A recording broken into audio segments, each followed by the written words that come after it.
level field to pick up the ground, it would bounce up and hit you in the head, you know. Mm-hmm. So, but I paid for my high school. My high school was $16 a term, included my books. I paid for my college. Mom and Dad didn't even know I was going to college. Hmm. And that was costing me $12. It cost me $2,000 for 4 years of university. Hmm. And the worst thing that happened to me, that to this day, I regret more than anything that has ever happened, good or bad to me, was that when you got through the 4 years of St. John's, they had a great law school, and the law school was 2 years. So I could have stayed and got my law degree, which I was studying law when I was, as well as economics business, BBA. I But thought you were studying journalism. Oh, I did that when I went to move to Pittsburgh. I was an adding machine salesman, and I was doing real good in Brooklyn. And they moved me to Pittsburgh to be a salesman. That's where Annie and Chris were born. They were born in Pittsburgh. Right. Okay. The thing that I thought about it today as I was riding my bike, and I was kind of shaking my head. Because at this stage in my life, I just go back. I forget most of the things that happened because my memory is just lousy. But I start to get these images, and one of the things that we could have done in college was you joined the PLC program, and the PLC program was a U.S. Marine. You would become, after 4 years, you would go to boot camp for like 2 or 3 weeks every summer. And at the end of the 4 years, you would get your second lieutenant's stripes and your U.S. Marine. Mm-hmm. But when I was a freshman in St. John's, I was 16. I was only 16. And I wanted to fly. All my life I built airplanes. For 10 cents, you'd buy something, and I'd have a knife and a set piece of sandpaper and make a plane, stick insignias on it, this USA on it, and I had painted and everything. And I had all these collections of all these planes. I always wanted to fly and be a pilot. So I decided one day what I was going to do is, even though I was in college and the guys were joining the Marines, I said, I'm going to join the Navy. So my buddy and I decided we would go and join the Navy together. He wasn't going to school, but he was one of my buddies in the neighborhood. There was an incredible amount of people in the neighborhood.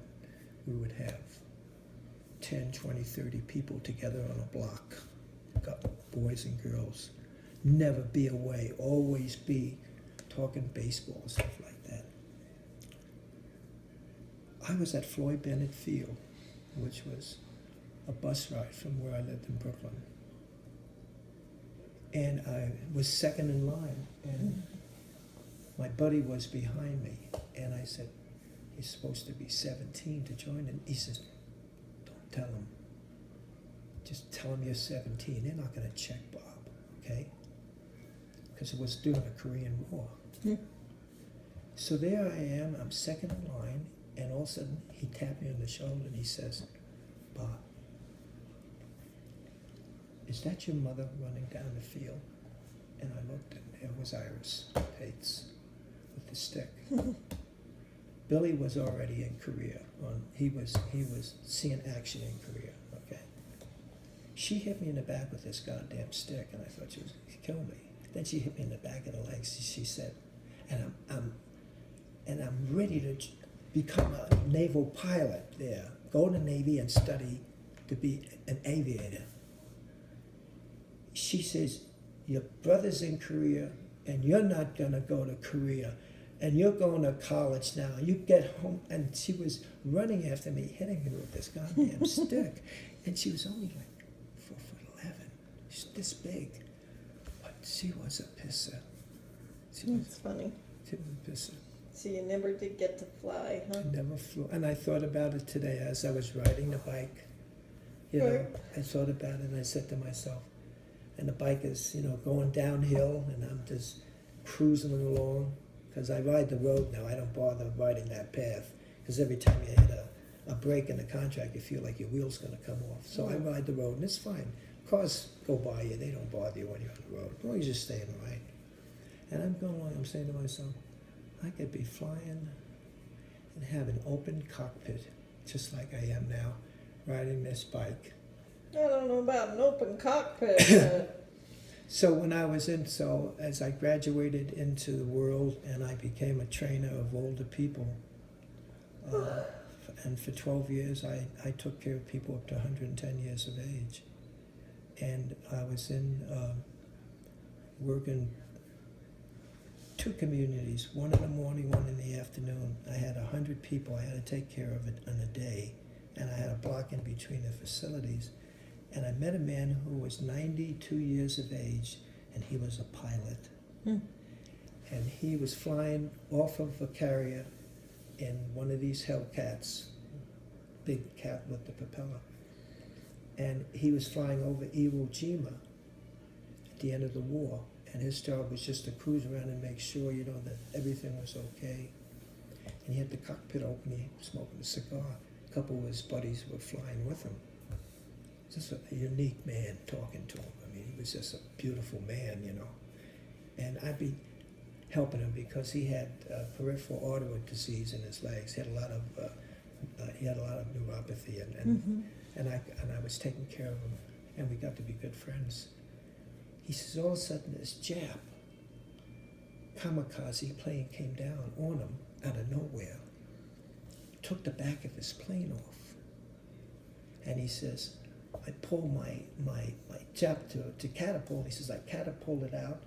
I came down, landed in the ocean, and he said, guess what? I said, what? He says, the plane landed right next to me, exploded and set the water on fire with all the gasoline and burnt me from head to foot. And for 5 years, he says, I was in a hospital, and he was a disfigured guy. yikes.